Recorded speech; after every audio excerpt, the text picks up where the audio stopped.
Assalamualaikum warahmatullahi wabarakatuh. Innal hamdalillah nahmaduhu wa nasta'inuhu wa nastaghfiruh wa na'udzu billahi min shururi anfusina wa min sayyiati a'malina. May yahdihillahu fala mudhillalah wa may yudlilhu fala hadiyalah. Allahumma shalli wa sallim ala sayyidina Muhammadin ibni Abdillah wa ala alihi wa sahbihi wa mawalah lahum bi ihsanin ila yaumil qiyamah. Amma ba'du. Saudara-saudaraku yang sama-sama mengharap ridha Allah Subhanahu wa ta'ala, pada kesempatan kali ini Mutiara Hikmah ingin membahas masalah selalu muhasabah akan keadaan hati. Selalu bermuhasabah akan keadaan hati. Muhasabah artinya introspeksi diri, adalah ilmu yang banyak terlupakan, padahal kita amat membutuhkannya untuk mengevaluasi kehidupan kita ke depannya. Fase kehidupan manusia dalam perkembangannya tidak selalu linear. Pada fase-fase tertentu perkembangan kehidupan manusia kadangkala tenang, sedangkan pada fase lain kadangkala mengalami kegoncangan dan krisis. Kehidupan manusia memiliki irama atau ritme, yakni harmonisnya hubungan antara yang satu dengan yang lainnya. Maka melihat perkembangan hidup manusia yang begitu kompleks, perlu kiranya sebuah evaluasi menyeluruh terhadap orientasi kehidupan seseorang dengan memperhatikan kondisi yang terjadi pada setiap fase perubahan hidup manusia. Dalam sebuah kasus, misalnya, kita sering mendengar para dokter menganjurkan untuk melakukan pengecekan kesehatan secara berkala. Maka demikian pula para ulama yang mereka adalah dokter rohani menganjurkan untuk melakukan pengecekan kesehatan hati kita bukan bulanan atau mingguan, akan tetapi setiap saat harus dicek keadaan hati ini, karena perubahannya sangat cepat. Bahkan dalam hitungan detik hati bisa berubah 180 derajat. Yang tadinya sehat tiba-tiba terjangkit penyakit hati yang sangat berbahaya. Perintah muhasabah diri pun banyak tertuang dalam hadis. Di antaranya hadis yang diriwayatkan dari Maimun bin Mihran. Beliau berkata, la yakunul abdu taqiyan hatta yuhasiba nafsahu kama yuhasibu syarikah. Hamba tidak dikatakan bertakwa hingga dia mengoreksi dirinya sebagaimana dia mengoreksi rekannya. Rawahu Tirmidzi nomor hadis 2459.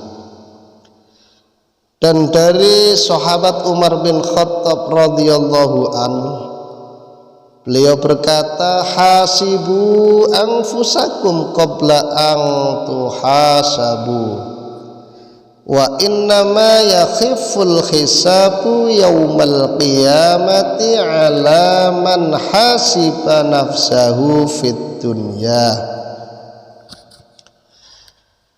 Lakukanlah muhasabah pada jiwa kalian sebelum kalian dihisab, karena hisab pada hari kiamat nanti akan menjadi ringan bagi orang-orang yang telah memuhasabah dirinya ketika di dunia.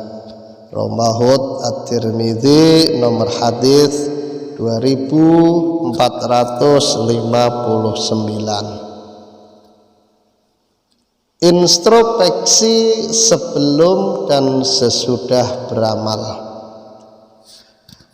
Introspeksi diri dilakukan sebelum dan sesudah beramal. Sebelum beramal, hendaklah seseorang berhenti sejenak dan merenungkan sampai nampak baginya pilihan yang terbaik antara yang dilakukan atau yang ditinggalkan.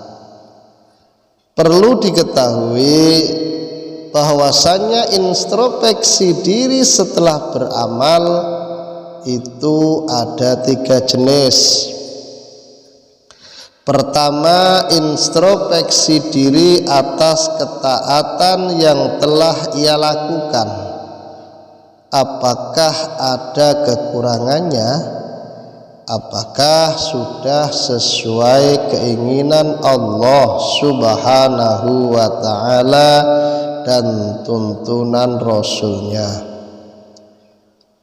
Misalnya, apakah sholat yang kita lakukan telah sesuai dengan tuntunan Rasulullah, baik secara lahir maupun secara batin, ataukah hanya sebatas lahiriahnya saja, jauh dari kekhusyuan, bahkan ada unsur dunia di dalamnya sejak takbiratul ihram sampai hingga salam.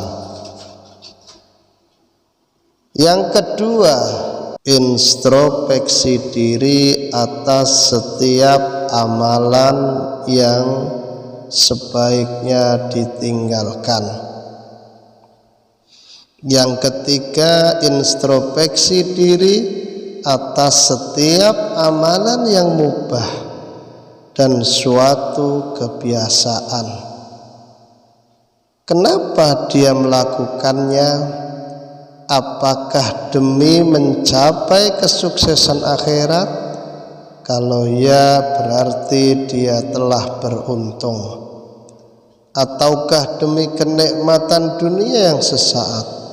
Kalau ini yang memotivasinya, maka alangkah ruginya. Misalnya makan dan minum kita, apakah hanya sekedar untuk memuaskan nafsu, ataukah supaya berbadan kekar lalu bangga dan sombong karenanya? Semua ini akan sirna bersama dengan datangnya ajal. Ataukah makan dan minum itu kita lakukan demi menjaga stamina tubuh dan kita agar bisa beribadah dengan kuat dan khusyuk kepada Allah Subhanahu wa ta'ala. Bersungguh-sungguh dalam muhasabah diri akan mendatangkan banyak sekali manfaat. Dengan manfaat tersebut seseorang akan mendapatkan banyak faidah.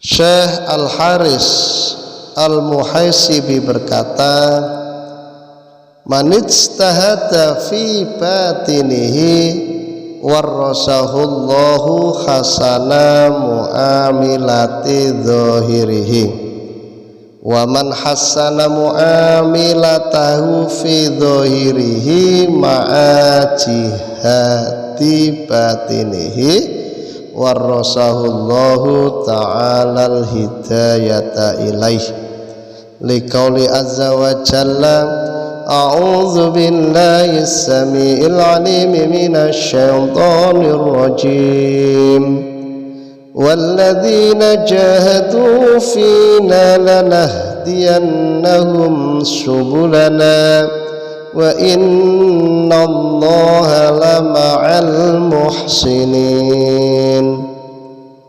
Barang siapa yang bersungguh-sungguh meluruskan batinnya, maka Allah akan mewariskan baiknya muamalah lahiriah pada dirinya. Barang siapa yang berusaha memperbaiki muamalah lahiriahnya yang diiringi dengan usaha memperbaiki batinnya, maka Allah akan mewariskan hidayah menuju jalannya.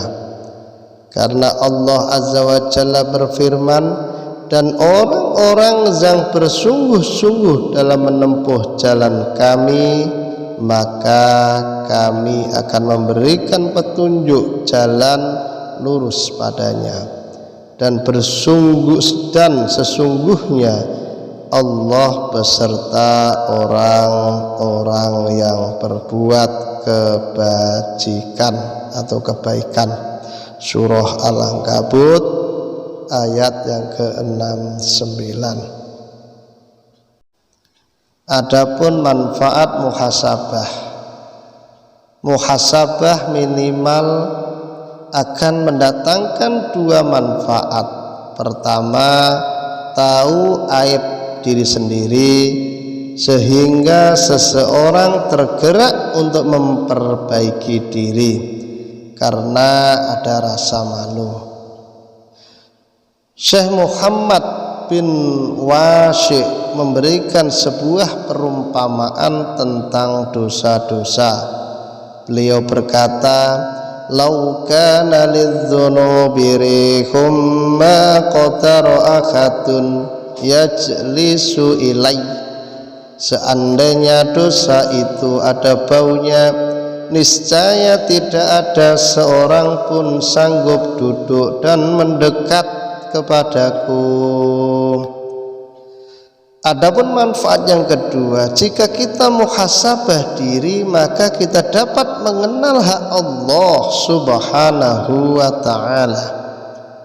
Orang yang tidak mengenal Allah Azza wa Jalla, maka ibadahnya tidak bermanfaat baginya. Kalaupun bermanfaat, maka sangatlah sedikit. Saudara-saudaraku yang dirahmati dan dimuliakan oleh Allah Subhanahu wa ta'ala, marilah kita selalu berusaha untuk muhasabah diri kita semua, karena introspeksi diri itu sangatlah penting. Mudah-mudahan apa yang Al-Faqir sampaikan bermanfaat. Kita semua bisa selalu muhasabah, introspeksi diri. Mudah-mudahan dengan seperti itu kedepannya kita semakin baik, semakin dicintai oleh Allah, semakin dicintai oleh Rasulullah, dan mudah-mudahan kita mendapatkan kebahagiaan di dunia. Lebih-lebih mudah-mudahan kita mendapatkan kebahagiaan di akhiratnya Allah Subhanahu wa ta'ala. Mungkin hanya itu yang Al-Faqir bisa sampaikan. Kurang lebihnya mohon maaf. Al-afu minkum. Assalamualaikum warahmatullahi wabarakatuh.